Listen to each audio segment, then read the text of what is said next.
Shalom. First and foremost, I'd like to give all glory, honor, and praises to Yahweh, Bahashem, Yahweh Shai. Double honors to the apostle elders of Great Millstone who rule well, and salutations to all you brothers out there pushing this word in love, truth, sincerity, and humility. Once again, it's the brother Shatir from the Chicago camp coming back to you with what I hope is another quick and edifying sit down. And this is on the YouTube channel Full Spectrum Survival. This guy has some pretty good material.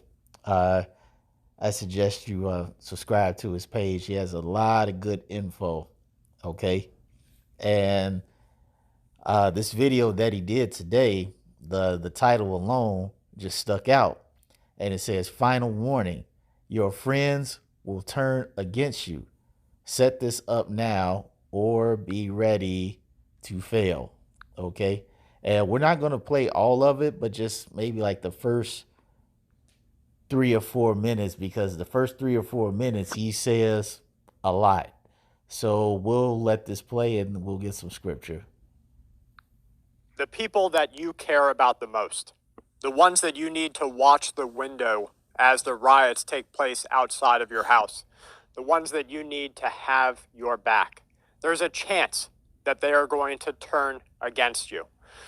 As we enter a time of uncertainty in our country and as we build new relationships and new communities, we have to have the core understanding that survival is a self-defense mechanism. It is you and those that you care about the most versus, in many ways, everyone else. Now, that isn't to say that it is violence against everyone else or that everyone else will perform violence against you.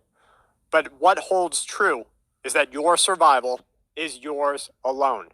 It's not very often that you find a match along every path of your survival. Someone who is willing to budge a little bit on their path so that they remain in alignment with yours, and someone that you are willing to care about enough so that you alter your path just a little bit to remain on their path.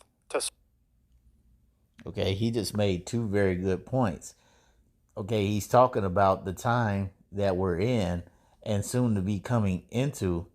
Okay, he said friends are going to betray one another, which is very much true, because as spoken of in, was it Matthew 24:12, it says, "And because iniquity shall abound, the love of many shall wax cold."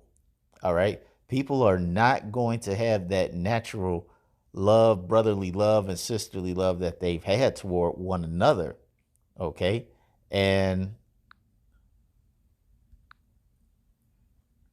it's one of those things where, what did he say? Let me, where he said, friends.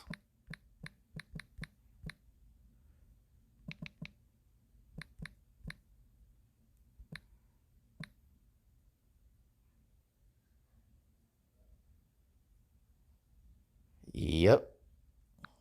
Luke 21:16. And it says, "And ye shall be betrayed both by parents and brethren and kinsfolk and friends, and some of you shall they cause to be put to death." Okay. So as this socioeconomic climate increases in its intensity, where people will continue to lose jobs, lose money, lose homes, lose wives, children, families. Okay, as supplies become that much shorter in as far as availability, as supplies increase, and as far as being able to buy, folks will betray one another.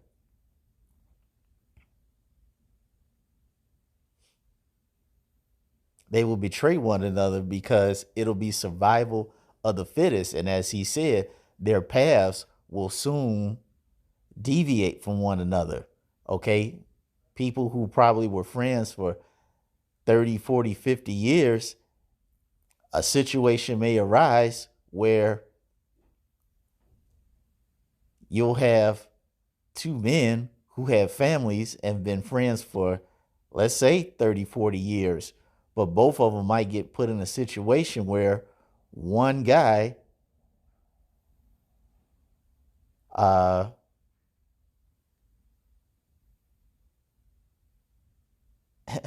his family might get captured, all right, or one of his children might get captured, and they may hold her for ransom and say, well, we want half of your food and half of his food. And the other husband might just be like, hey, I can't help you with that. I only have enough food for my family. And there you go. Friends will betray one another. That's why the scripture says, uh, can two walk together lest they be agreed? And that's a rhetorical question, but the answer is no. Okay, two people can't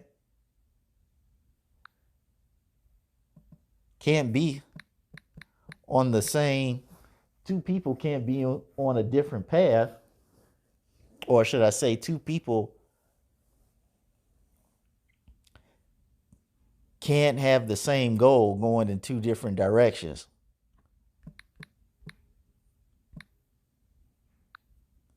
Why is it not giving me? Let me just do can two walk, even though I just quoted it verbatim. Amos 3:3.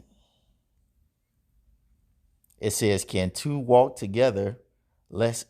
Can two walk together except they be agreed? Which is true. All right. So when this time comes, you're going to have a lot of people whose faith, alliances, and their sheer will of, meaning their fullest potential of Darwinism, is going to be, how do you say, pushed to its fullest. Okay, so let's continue.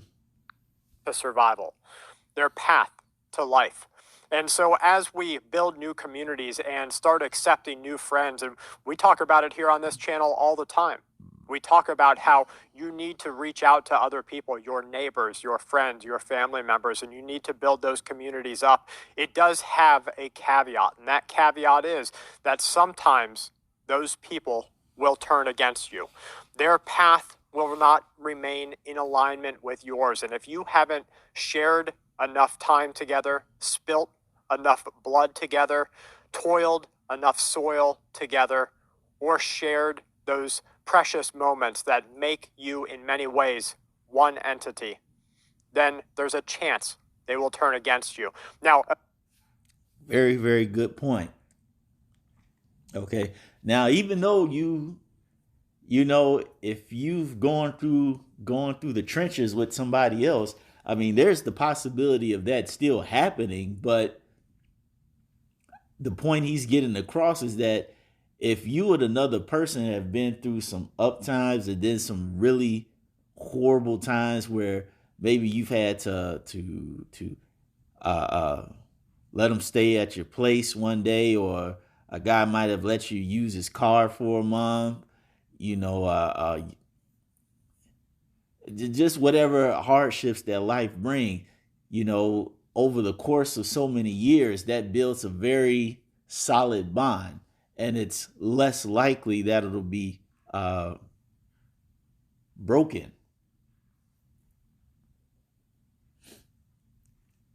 Okay, and so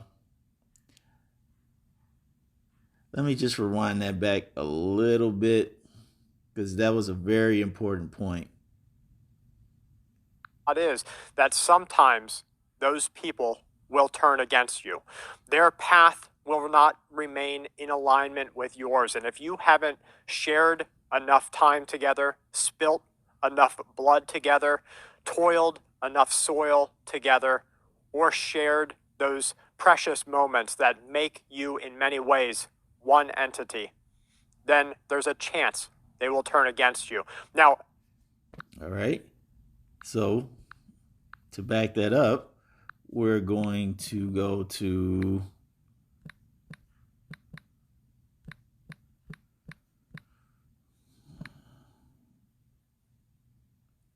I think it's in Ecclesiasticus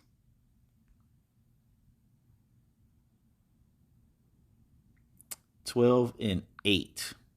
It says, a friend cannot be known in prosperity. Right. Because when you got everything, everybody wants to be around you because you have something to offer them, at least at the basic selfish human nature. Okay. A person who's got it going on in their life, everybody wants to be around them. But check out the second part. And an enemy cannot be hidden in adversity.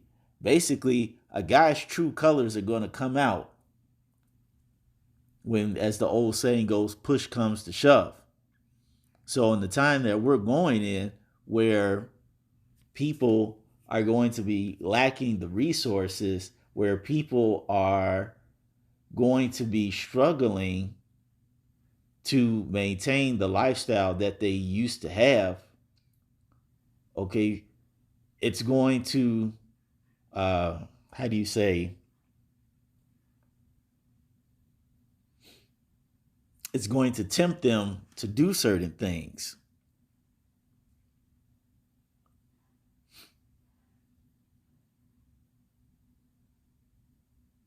Okay. And we're going to go to verse 9. It says, in the prosperity of man, enemies will be grieved. Right. Because somebody's that's your enemy don't want to see you successful.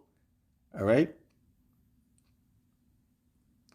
You know, we see that in everyday life, from the most smallest thing to the biggest thing. All right.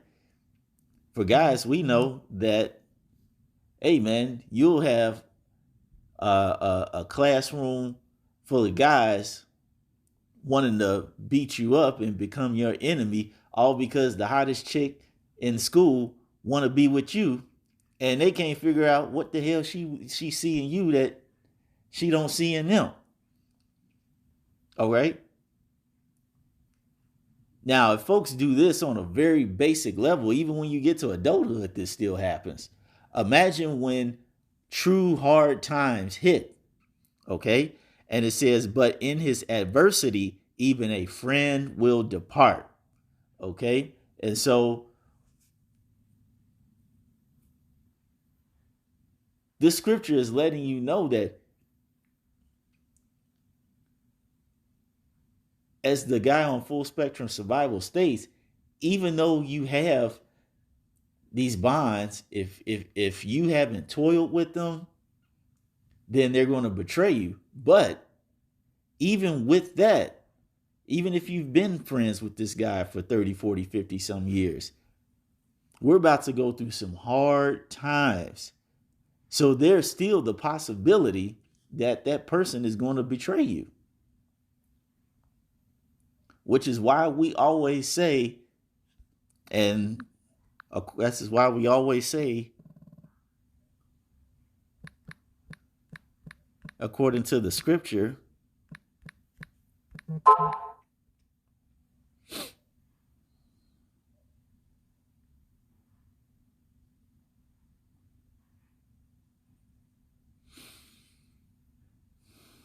it's one that says, roughly paraphrasing, about not putting your trust in man.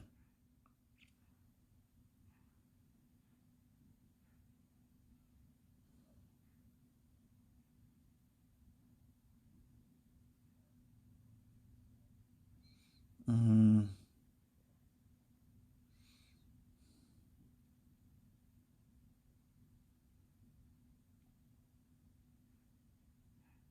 yep, here it is. Jeremiah 17 and 5. And it says, thus saith Yahweh, Cursed be the man that trusteth in man and maketh flesh his arm, whose heart departeth from the Lord. Right. You can't 100% depend on the fact that the people that you've been friends with, who you say are closer than a brother, even though you're not blood brothers, is not going to betray you. Okay? The only person who's not going to betray you is the Lord. That's why it says in Jeremiah 17, I might as well get that. All right. Jeremiah 17:7. Blessed is the man that trusteth in Yahweh and whose hope Yahweh is. Okay. And let me get another one because this had a few good ones.